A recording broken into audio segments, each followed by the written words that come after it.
What's up guys? Welcome back sa aking YouTube channel. Pag-usapan po natin ngayon guys itong piso commemorative coin para sa 150 years birth anniversary ni Jose Rizal. So pag-usapan po natin dito guys yung value po ng coin na ito at the same time yung iba pong packaging nito which is nakakadagdag po sa kanyang value. So sabi ko nga po itong coin na to guys is isang commemorative coin year 2011. So may mintage po ito na 10 million pieces. Ayan. So, itong mga ganitong coins kasi guys, same ng mga ibang commemorative coins. To be honest po, ang pinaka-presyo talaga nito is face value lamang, no? Pag sinabi pong face value is kung piso lang po ito, ang kanyang denomination, ang kanyang face value is piso. Ngayon, nagkakataon lang din po kasi na may mga iba na nagsisimulang mag-collect or gusto pong i-collect itong mga ganito. Kaya nagkakaroon siya guys ng konting markup. Ngayon, pagdating naman po sa mga ganitong coins, depende naman po sa inyo guys, no?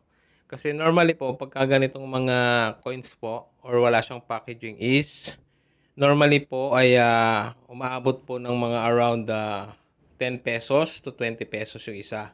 Depende na lang din po sa buyer, no? Kung nakita nyo po kanina guys, minsan yung iba naka-roll, tapos yung iba naman po, ginagawan po ng ganito which is 150 to 350 pesos. Mga private po ito na blister pack. Hindi po siya issued ng Bangko Sentral po ng Pilipinas. Kasi may mga official po na blister pack. Gaya po nito, ang ini-issue po ng Bangko Sentral ng Pilipinas. So, galing po mismo sa BSP po ito. So, ang presyo naman ito guys, nagdidepende pa rin guys, no? Pero naglalaro yan sa 1.2 to 1.7. So, baka makakita po kayo ng mas mababa. Siyempre, depende naman po sa nagbebenta niyan, no? So, possible po nakuha nila ng medyo mababa. So, binibenta rin po nila ng hindi ganun kamahalan. But, kung tatanungin niyo po yung mga ibang collector, pagdating po dito sa mga commemorative coins po na ito, medyo bibihira po talaga kasi mga bumibili nito.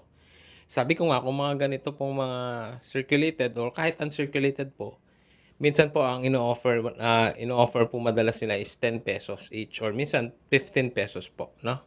So, ngayon guys, kung gusto niyo po ibenta, depende na po sa inyo. And hindi rin po ako bumibili nito guys. Ini-explain ko lang po sa inyo kung magkano yung possible na value po nitong bariyang ito. So, yun lang guys. I hope may natutunan po kayo regarding this coin. And subscribe lang kayo guys. Click nyo na yung notification bell para po updated kayo sa mga videos po na i-upload ko. So, yun lamang guys. Maraming salamat po.